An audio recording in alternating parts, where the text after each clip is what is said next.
안녕하세요. 머니시크릿입니다. 탈레반 인터뷰보다 더 어려웠습니다.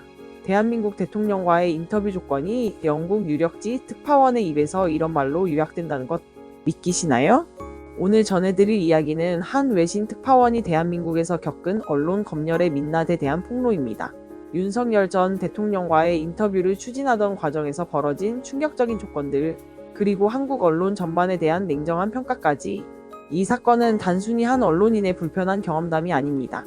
대한민국 민주주의 그리고 언론 자유의 현주소를 돌아보게 만드는 매우 중요한 경고음입니다. 이제 그 이야기를 시작해봅니다. 1부 파이낸셜 타임스 서울지국장의 고백. 6월 14일 독립언론 뉴스포터가 유튜브를 통해 공개한 인터뷰. 주인공은 크리스티안 데이비스 파이낸셜 타임스 FT 서울지국장입니다.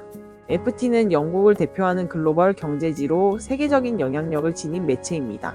그런 언론의 서울 특파원이 직접 말했습니다. 윤석열 정부 대통령실은 인터뷰 조건으로 말도 안 되는 수준의 사전 검열을 요구했다. 인터뷰 전 질문지 제출, 대통령의 발언 내용에 대한 사전 검토와 수정 요청, 심지어 최종 원고에 대한 검열과 승인까지도 요구했다고 합니다.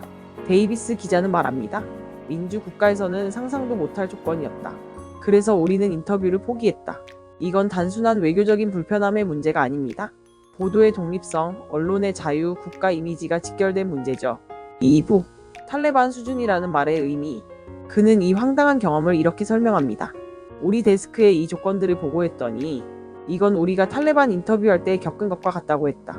탈레반은 전 세계적으로 언론 탄압, 검열, 표현의 자유 억압으로 악명 높은 집단입니다. 그런 탈레반과 대한민국 대통령실의 인터뷰 조건이 비슷했다는 비교는 단순히 자극적인 표현이 아닙니다. 그만큼 비정상적인 요구였다는 뜻이죠. 이후 FT는 윤 전 대통령과의 인터뷰를 추진하지 않았습니다. 그는 이렇게 말합니다. 우리는 결국 독자에게 공정한 정보를 제공할 수 없다고 판단했기 때문에 인터뷰를 포기했다. 윤석열 정부는 이런 문제 제기에 공식적인 해명도 내놓지 않았습니다. 어쩌면 대응할 수 없을 정도로 사실에 가까운 폭로였기 때문이겠죠. 3부 대국민 담화도 시간 낭비? 데이비스 기자는 2023년 11월에 있었던 대국민 담화에 대해서도 언급합니다. 그날 윤석열 대통령은 본인과 부인 김건희 씨를 둘러싼 각종 의혹을 해명하기 위해 기자들 앞에 섰습니다. 내외신 기자들이 모두 초청된 공식 담화 자리였지만 정작 데이비스 기자는 참석하지 않았습니다. 휴가 중이었기 때문이기도 하지만 그는 단호하게 말합니다. 휴가가 아니었어도 안 갔을 겁니다. 그 기자회견은 시간 낭비일 거라고 생각했기 때문입니다. 왜일까요? 그는 한국의 기자회견이 진짜 질문이 허용되지 않는 형식적인 이벤트로 전락해 있다고 봤습니다.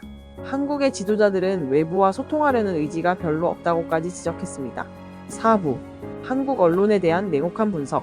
데이비스 기자는 한국 언론에 대해서도 말을 아끼지 않았습니다.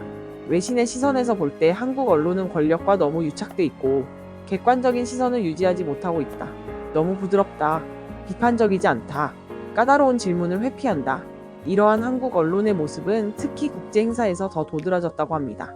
예를 들어 2023년 프랑스 파리에서 열렸던 부산 엑스포 유치 최종 프레젠테이션.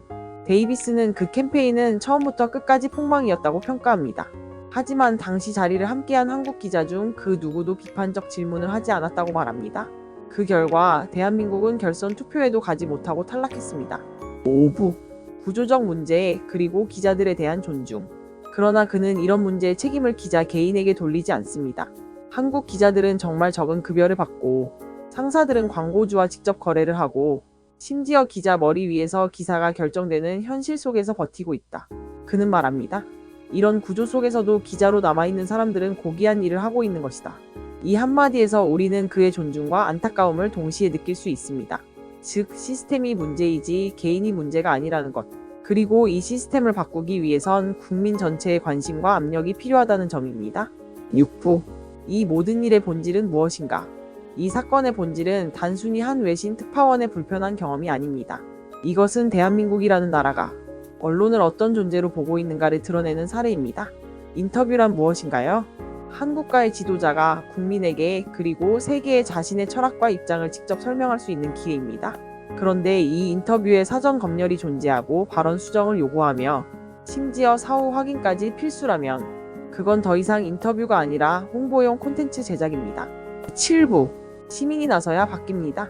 언론은 민주주의의 제사부입니다. 권력 감시의 최후 보루이며 국민의 눈과 귀가 되어야 합니다. 그 언론이 제 기능을 하지 못할 때 그 피해는 고스란히 시민의 몫이 됩니다. 이제 질문을 드릴게요. 우리는 진짜 언론을 원하나요? 아니면 권력의 입장을 대신 전달하는 확성기에 만족하나요? 당신이 보고 있는 뉴스는 정말 공정하고 자유로운가요? 이 질문은 누구도 대신 답해줄 수 없습니다. 우리 한 명 한 명이 깨어 있어야 그 어떤 정부도 언론을 통제하지 못하게 만들 수 있습니다. 8부. 왜 윤석열 정부는 외신을 두려워했나? 윤석열 전 대통령이 외신과의 인터뷰를 이토록 꺼린 이유는 뭘까요?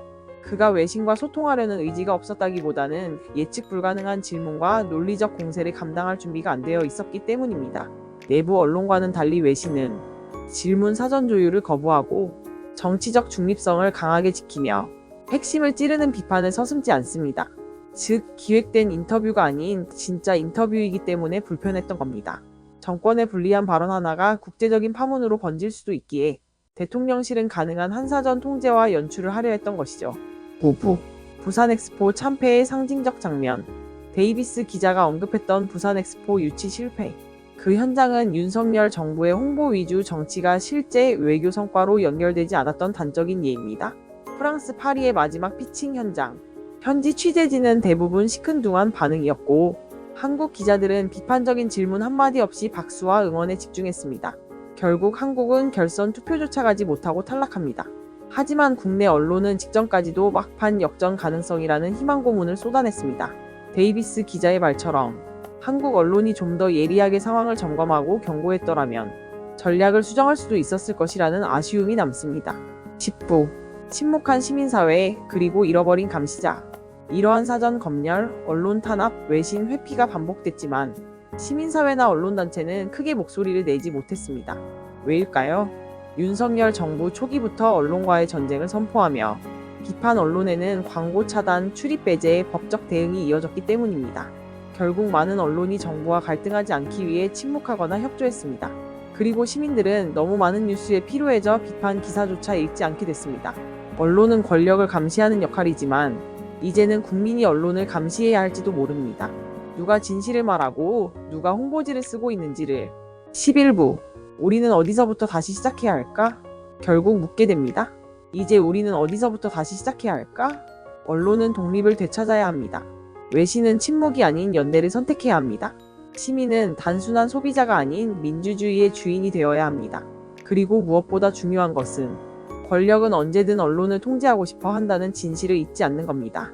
크리스티안 데이비스 기자는 떠나지 않았습니다. 그는 여전히 서울에 있고 한국 사회를 지켜보고 있습니다. 그가 인터뷰에서 남긴 마지막 말이 귓가에 맴돕니다. 한국 기자들은 고귀한 일을 하고 있다. 다만 그 고귀함이 시스템에 가려지고 있다.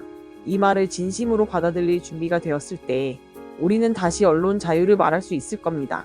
오늘 전해드린 이야기는 단지 한 기자의 고발이 아닙니다. 대한민국 언론의 구조, 대통령실의 인식, 그리고 우리가 어떤 사회를 바라는지를 묻는 거울 같은 이야기입니다.